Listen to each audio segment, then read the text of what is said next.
there's something wrong. He's not saying a word. Like, this isn't good. Huxley was so tired. Like, his heart rate was just dropping. And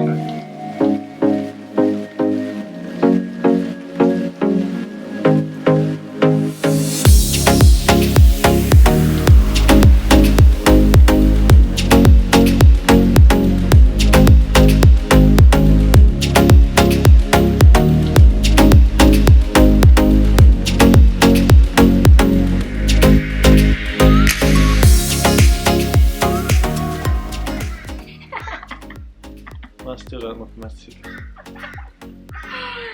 that's better. Is it? Is it? Hey guys. We can't figure this out. But hey, we are finally sitting down to share our birth vlog. So as you guys know, a few vlogs back I shared our IVF journey with you all, and it had a really positive response with you guys, and I think that sharing something that's really, I guess, I know for me, quite vulnerable because it was such a hard time in our life. But it felt really positive to share it because it's also one of the most amazing things that's ever happened to us. So I wanted to share this birth story pretty much for the same reason. When you're pregnant, so many people jump on the bandwagon of telling you their horrific birth stories that you really don't often hear the really positive side of birth and pregnancy, and it is one of the most magical things you can ever go through. The highs and the lows all are just absolutely amazing. So I wanted to share our story with you all because I don't know if many of you do know that our birth definitely didn't go to plan. No. We didn't have a massive plan. Like, we never sat down and said, this is what we want, and we're set in stone. We did a calm birthing course, which was really good, like really good. I think on the drive home it was 2 full days, so it was really intense. There was so much knowledge and things I had no idea about. Like, how did you find the calm birthing, and would you recommend it for like other fathers to do? Yeah, definitely. I didn't really know what to expect. Like, I didn't really realise I had such a big role in the whole birth thing until we did that. And I think that was one of the biggest takeaways for a lot of the guys in the course, was that your partner's not just there for the aftermath of the birth and to then be a father. They actually showed you how massive their role plays in not only the last few weeks of pregnancy, but during the whole birth. Yeah, the whole lead up, really. Yeah. Right the way through to the birth and during the birth. During the birth. Like, Jack was insane. Like, he was like, you were just phenomenal in the whole process, especially because things didn't go to plan, which we'll get into, but far out. Like, Jack ended up doing amazing. He really did do such a great job. So yeah, I reckon definitely calm birthing course if you're a first time mum, even second time parent, definitely do it. I actually, on the drive home, burst out into tears because I was so overwhelmed, because like, I knew what happened, but I had no idea the details and the processes and stages of labour, essentially. So yeah, it was awesome. Yeah. And I think it really equipped us to then pivot our mindset and shift our mindset when things didn't, I guess, go to plan. And you were really good then because you helped me, you know, you reinforced what we learnt there. Yeah, we just had to roll with whatever happened. It was kind of out of our control. Absolutely. And that's what my midwife said to me from the get-go. She goes, you can have a birth plan, you can have this big extravagant plan in your mind, but your labour depends on your baby. Everything that comes down to your baby. So yeah, it's really great to have a plan and have an idea of what you want, but also, I guess, be open-minded. Be open-minded. Anything could happen, and I feel like if you're open-minded, you feel less stressed on the day. Especially if something doesn't go to plan.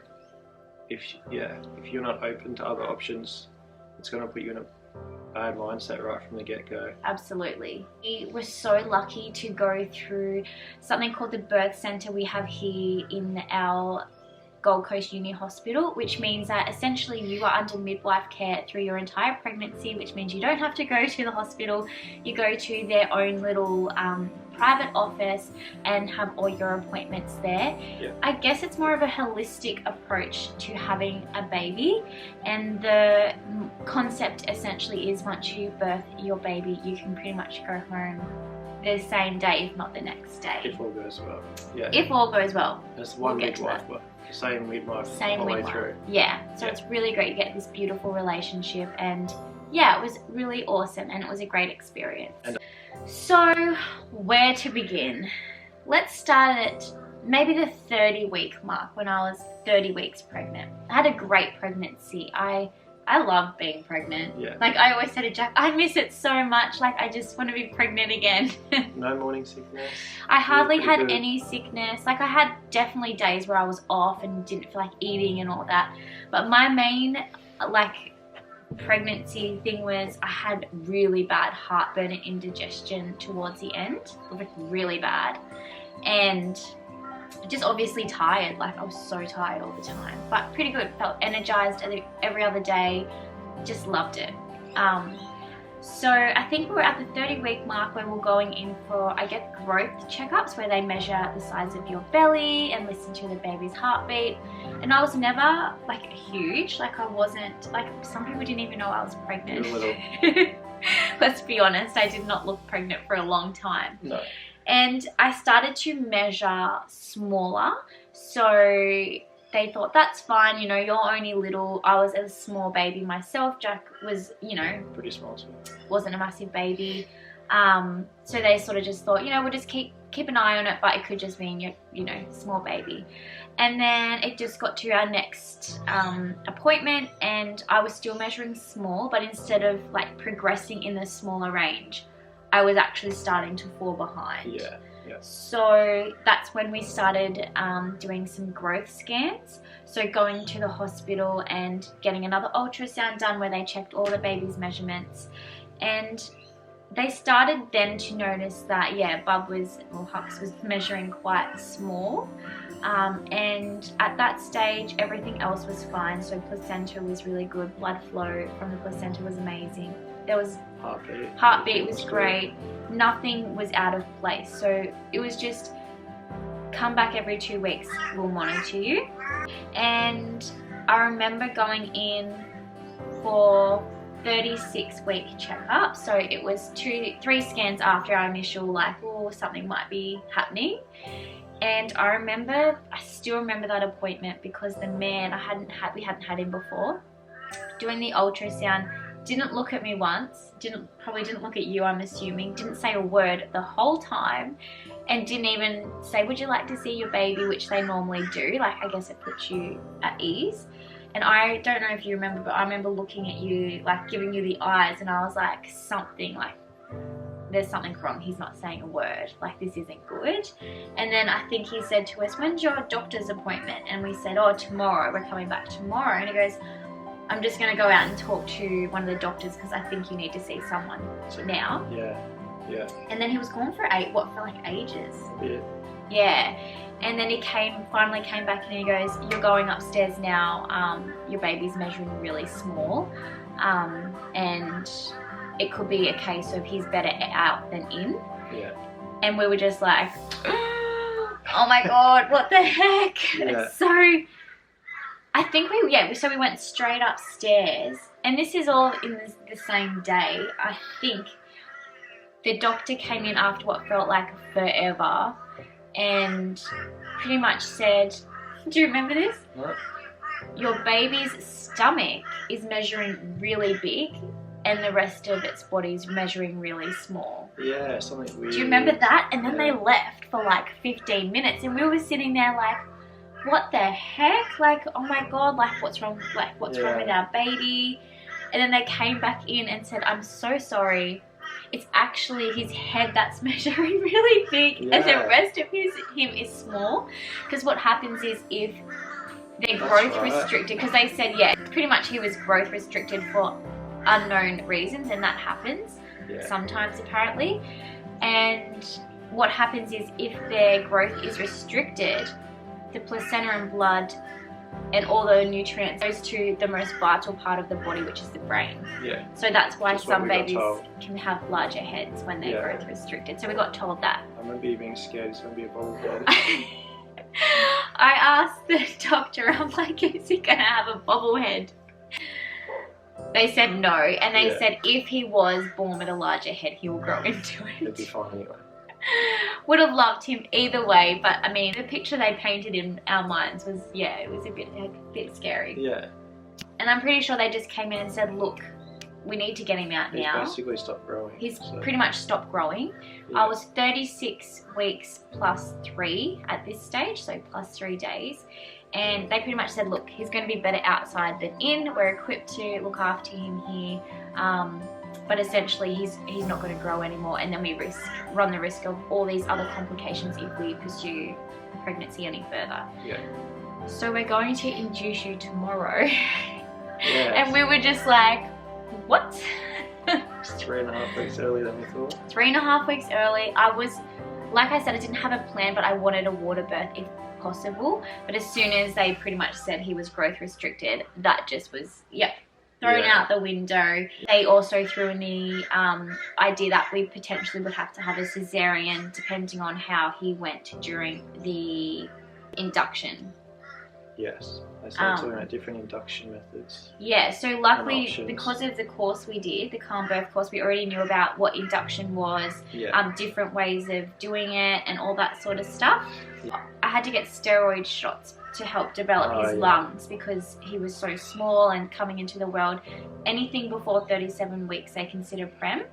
Yeah. So they had to have a steroid shot to make sure that his lungs were strong and capable enough for him to breathe by himself. So we had first lot of injection shots, then we got sent home and they were like, come back first thing in the morning, second lot of steroid shots, and then at 5 o'clock that afternoon, we're inducing you. Yeah. Holy moly. Anyway, so came home, packed our bags, off to the hospital to get induced. And yeah, that was pretty much it until 5 p.m. that afternoon. And I was on my own for a little bit, and I just remember, like, I wish I asked more questions here. I mean, I remember asking what my options were, but the doctor, I can't even remember, was really just stuck on the idea of doing the balloons for induction. I don't think we had many options. I don't think, just because of the situation with his growth being restricted, I think that was the best way. Now, the balloons, oh my god. It helps your cervix ripen. Yeah, they put it in and then fill it with water. Yeah. And they say it's uncomfortable. To try and... Oh, and then you leave it in overnight.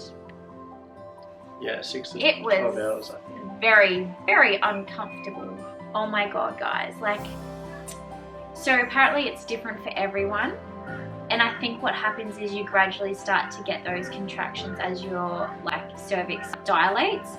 I went from 0 to 100 very, very, very quickly, and it was intense. Like, I went from nothing to having a minute-long contractions every 3 minutes, and they were intense, like really intense. And I just remember the midwife coming in, she's like, just try and have a sleep, and I'm like, I can't sleep. I couldn't even talk through them. Anyway, I think it was 6 hours of that. And then the lady came in and she was just like, they had monitors on me, and she's like, wow, you really responded really well to this. Some people don't get anything when we put this in. And she started monitoring them, and she realized how intense they were. And then she started listening to Huxley's heartbeat, and I could tell she was concerned. And she said, look, he's just struggling with these contractions. His heart rate drops a lot when you get one. Because they're so frequent, we might have to take a bit of the water out of the balloons and just like reduce the intensity of it. So they did that, and that was so much better. I actually think I possibly had a little bit of sleep. So this was overnight. But yeah, I was 3 centimeters dilated after the whole night. But then they thought, then it was, okay, we'll take it out, we'll break your waters. And I think we waited about 3 or 4 hours and nothing happened. Like, my contractions were really sporadic. They were a lot better, but his heart rate was still dropping with them, and I didn't dilate any more within the next 3 or 4 hours. Maybe it was only 3. Yeah.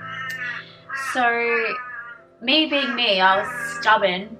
They were like, look, nothing's happening.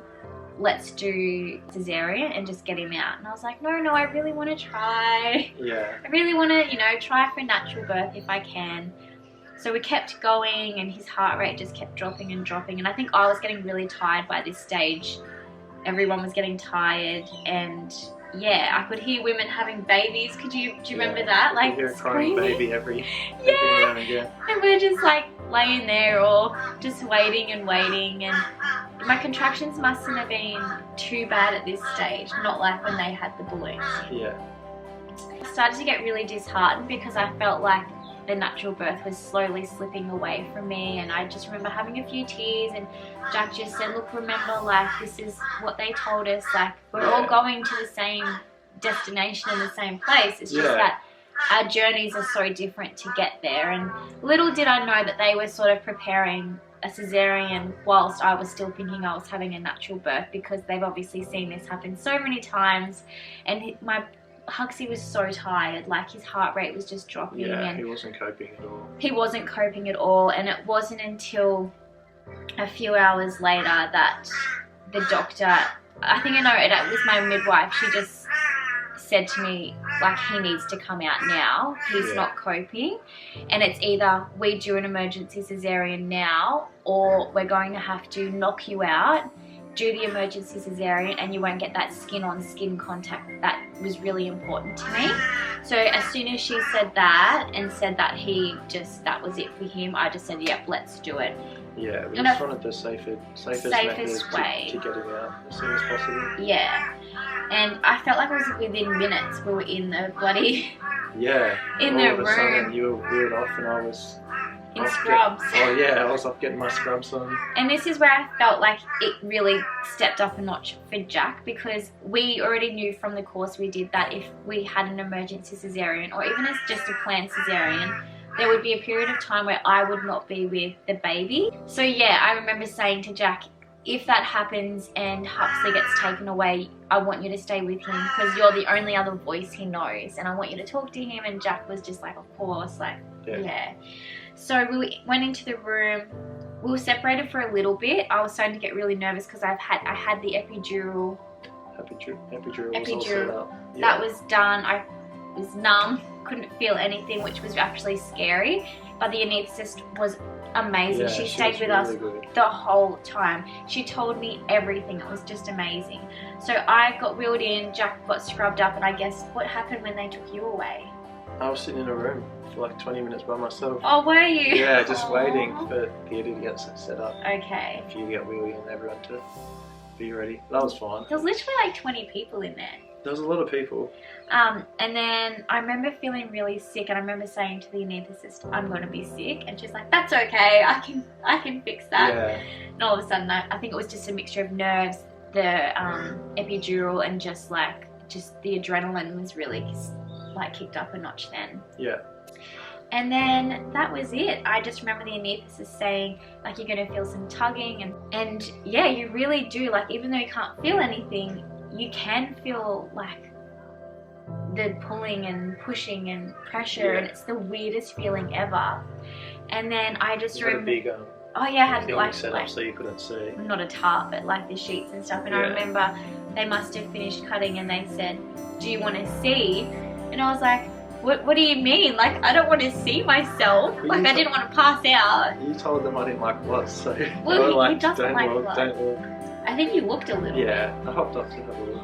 Yeah, so they pulled the first sheet away, and we got to watch them pull Huxley out, and it was the most beautiful thing ever. Like he was just perfect. Like, everything that they sort of said he could be, he wasn't. He was just a beautiful boy.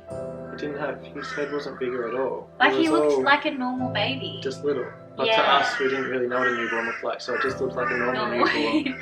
So what was awesome is, like, I got to have him on my chest straight away, because we had the delayed cord clamping, which was another thing I was really wanting. And we were so thankful that we got to do that, and I felt like I had him on my chest for like 20 minutes. I had him for a while, which was good. Straight on the boob, started having a little suck there, which was so beautiful. And then we just got some really nice time, just us well, with the whole room. That's why they like stitched me up and everything. But just some really nice quality time straight after, and then they took him away. You went and cut his cord, and then they took him away because his temperature wasn't like holding, and they obviously had a few things. Yeah, what was it? He had a splint on his... Yeah, his temperature was dropping really low, and he was jaundiced. So he was actually in the incubator for maybe the first day in NICU, but I think he was only in NICU. Yeah, just that first day. Just that first day, and then he got moved to special care.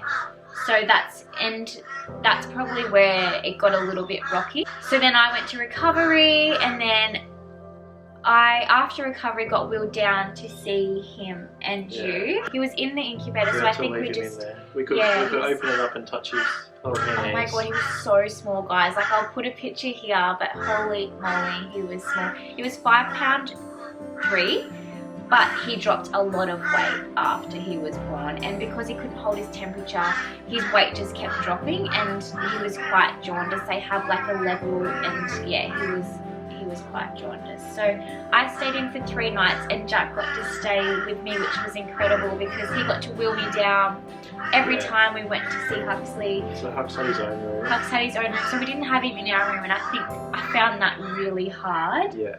Like waking up and your baby's not there after you've had like... Yeah. Yeah, it was hard because you could hear all the other babies crying, and you knew that they were with their mum and their dad, and it was just really hard for us because, yeah, we just had to go down and see him whenever we could, and I was like expressing my colostrum, and I'd have this syringe of colostrum and would be so stoked, and Jack would wheel us down, would wheel into special care with the colostrum, and then we'd spend as much time as we could with him and like breastfeed him. And because he was so small, he had to be, once my milk came in, he was breastfed, then we had to top him up with express milk. So Jack would normally give him the bottle of express milk while I then expressed. It was quite full on. Yeah. They had him on a 2-hour schedule, so every 2 hours he would feed, but yeah, he'd fall asleep all the time because he was so little, and for them to grow and get stronger, they need to sleep. You were amazing. You're making me cry. I'm allowed to cry. You were so good.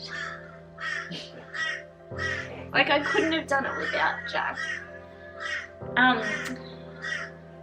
Which is why I found it really tough after that 3 days.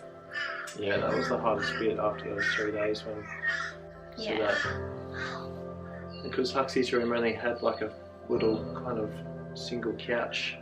Yeah, only one of us could stay. Yeah, one person could stay over, so... So that was me. So I stayed in for the next 4 days with him. I think so. Yeah. And obviously having a cesarean and sleeping on a very hard bench bed thing. It was hard on its own, but I was so grateful to even be able to stay there with him. It was up and down, getting up and down. It was getting me up and down every 2 hours, and because it would take about 45 minutes by the time he started breastfeeding, and then I had to top him up with formula, and then I had to settle him, and then I had to express. I was probably having like not enough sleep. 30 minutes sleep max every, at night time. I probably would only have maybe two hours sleep.